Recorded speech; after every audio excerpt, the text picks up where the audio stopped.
Hey guys, um, today I'll be doing a example problem on the composite laminate, and this one is very similar to the problem to the example one in Royland's slides that was uploaded on Canvas. It's just the numbers slightly different, and I want to show you guys step by step how to get to the final answer, which is the stiffness in the x direction, which the given properties of the materials. And so consider a ply of carbon epoxy is composite with a stiffness of in x direction of 175 megapascal. Y direction is going to be 8 megapascal. G is going to be 5 megapascal. Poisson ratio is going to be 0.3, and that composite is oriented at 24 degrees in x direction, and you are asked to find the stiffness in the x direction. And so we start off by setting up the compliance matrix. And the first thing you need to do is you are given the Poisson ratio in the xy. So you want to determine the Poisson ratio in the y-x direction. And if you go to the slide, it's just given to you by this formula. And remember, the Poisson ratio y is mean that this is the strain induced in x direction by the strain in y direction, right? And so the next step you want to do is to set up a compliance matrix. We call it the x metric, and it is going to be 1 over ex is in negative a Poisson ratio of 1 over ey, 0 negative Poisson ratio yx over ex, 1 over ey, 0, 0, 0, this is 1 over g xy. And so this is our compliance matrix. And if you denote C at the cosine of theta and S at the sine of theta, you're going to get the rotation matrix A x cosine theta square, sine theta square, 2 sine cosine, sine theta square, cosine theta square, negative 2 sine cosine, negative sine cosine, sine cosine, and then cosine square subtract sine square. In the Royland's slide, they also define something called the Reuters matrix, and that is just simply R, just very look very close to the like the basic metric, the base metric R. And so in this case, R inverse of R is just going to be 1 0 0 0 1 0 0 0 1.5.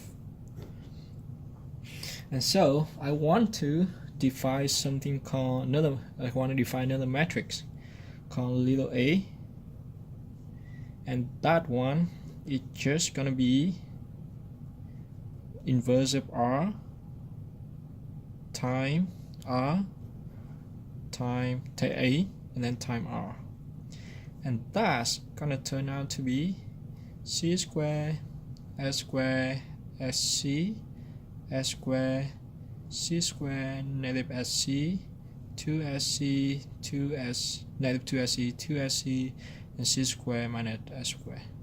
So very close to A except for this 4 term. And if you look closely at this one, you can see that if you take the inverse of little a, it's going to turn out to be R a to the inverse of a, and then inverse of r again. And this is what you're gonna need to determine the compliance matrix at theta degree. So this was a original metric for no orientation, and so once you got the orientation at 24 degree, you got to put in the rotation matrix in order to determine the new compliance matrix. The new compliance matrix, I counted the S bar according to formulas given in Ryland's slides.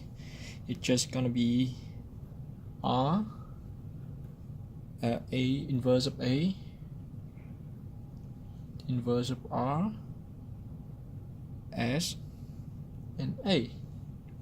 And so if you realize that it's just gonna be the negative of the little small a, this is just the inverse of the small a, so it turned out to be inverse of small a as a. And all of these were given to you. You got the a, small a right there, you got the S matrix right there, and you got the big A matrix right there. And all of the terms are given. Cosine theta was given, sine theta was given, EX, EY, Poisson ratio, XY, sorry. This is supposed to be the XY here. I apologize for that. It's supposed to be the XY, yes. So Poisson ratio in XY, Poisson ratio in YX, G, and so on. So you put all of things together, you're supposed to get something like this.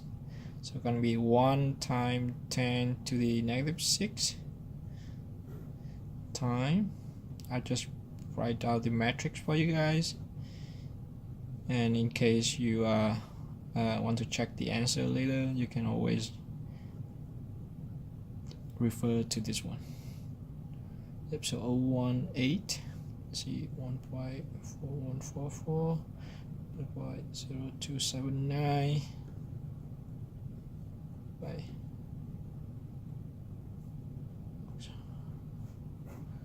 right. And you can also determine the stiffness matrix, and according to Ryland's slide, stiffness matrix D is just gonna be the inverse of the S bar, and it's gonna turn out to be 1.26, 0.244, 0.509, 0.244, 1.138, 0.114, 1.509, 0.114, 1.269. All these times 10 to the 8. And so that is the stiffness matrix, the compliance matrix, and you want to determine the stiffness in the x direction. And according to the example 1 in Ryland's slide, the stiffness matrix in x stiffness in x direction can be found as the reciprocal of the 1 element of the compliance matrix S. So that is the inverse of that. So that's going to be just 1.0345 times 10 to the negative 6. Turn out to be 2.89 times 10 to the 7 megapascal. Right. So this is the final answer, and for for simplification, you can always do this on MATLAB. You don't have to do hand calculation of all of this metric. Put it in MATLAB, put like 5 or 6 lines of code is probably the best way to solve this kind of problem. First of all, you need to set up the compliance matrix. Also need to set up the transform matrix. Then you're gonna if you want, you can always define the Reuter matrix R and invert R's, and then determine the small a by taking the multiplication of inverse R, A, and R. And then the compliance matrix is relatively simple. It just inverse of the small a that we just calculated times the compliance matrix times the transform matrix. And if you take the reciprocal of the very first of the 1 term of that matrix, it's gonna give you the stiffness in the x direction. Alright, thank you for watching, guys.